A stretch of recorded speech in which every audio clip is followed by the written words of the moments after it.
Hello, guys, and welcome to this YouTube video where we go around and compare Bellingham versus Fede Valverde. And this video is really special for me because the start of a new series, one that I had in my mind for a very long time, to go ahead and compare players one on one so as to not only get a better idea about what the kind of role they play on the pitch, the kind of function they perform, but also how they complement one another and what kind of tactical setup is being used in on the pitch.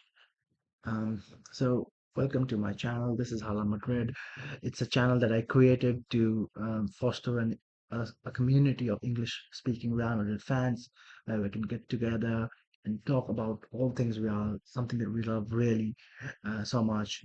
So getting back to the video, and right from the outset, this was a very interesting perspective because I heard a lot of people, especially Real Madrid fans, say that Bellingham and Valverde are very similar in their profile, and the data actually supports it. You know, when you look at the data, goals plus assists per 90 is the same, zero point 0.4 for both midfielders.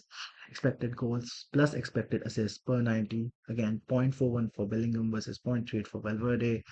Non-penalty XG plus XA per 90, again, it's the same, zero point 0.38. Shots on target per 90, shots per 90, again, very similar data. And that just goes to show that we have two young elite midfielders with a very similar kind of profile. And it's an uh, interesting puzzle for Carlo Ancelotti to solve because what kind of setup will he employ to get the best out of these two young midfielders? It would be very interesting to see for next season at least. Coming to some of the midfield passing data, and here there is a slight edge. Bellingham does have a slight edge over Valverde. You can see the carries, the total distance, the progressive distance, and the progressive carries. Bellingham clearly outshines Valverde, not by much. It's not significant. I do have to state that Bellingham's and Valverde's uh, data is coming from the league which they played last season. So Bellingham's is from Bundesliga, while Valverde's is from La Liga. And as we all know, the Bundesliga is a bit more open, has a bit more space. So, it will be interesting to see if Bellingham can keep this up or even outshine and outperform. The only stats where Valverde kind of has an edge over Bellingham is carries into final one third and dispossessions, where Valverde has performed better than Bellingham. And here, I think, just to go into some theory mode, I have not seen all of Bellingham's games at Dortmund, but just to theorize, I think the dispositions is high simply because Dortmund lacked an elite creative midfielder who could do a lot of things. So Bellingham was being asked to do a lot of stuff on the pitch, which might have contributed to the high number of dispossessions.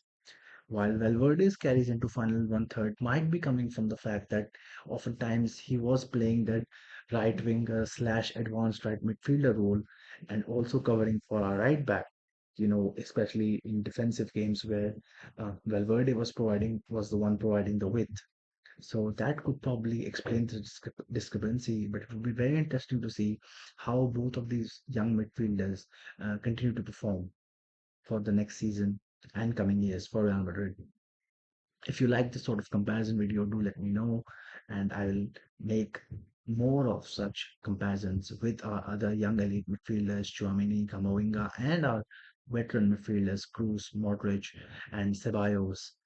Do let me know if you like this type of content. If you enjoyed this video in particular, please do give us a like and subscribe to my channel. Hala Madrid. Cheers.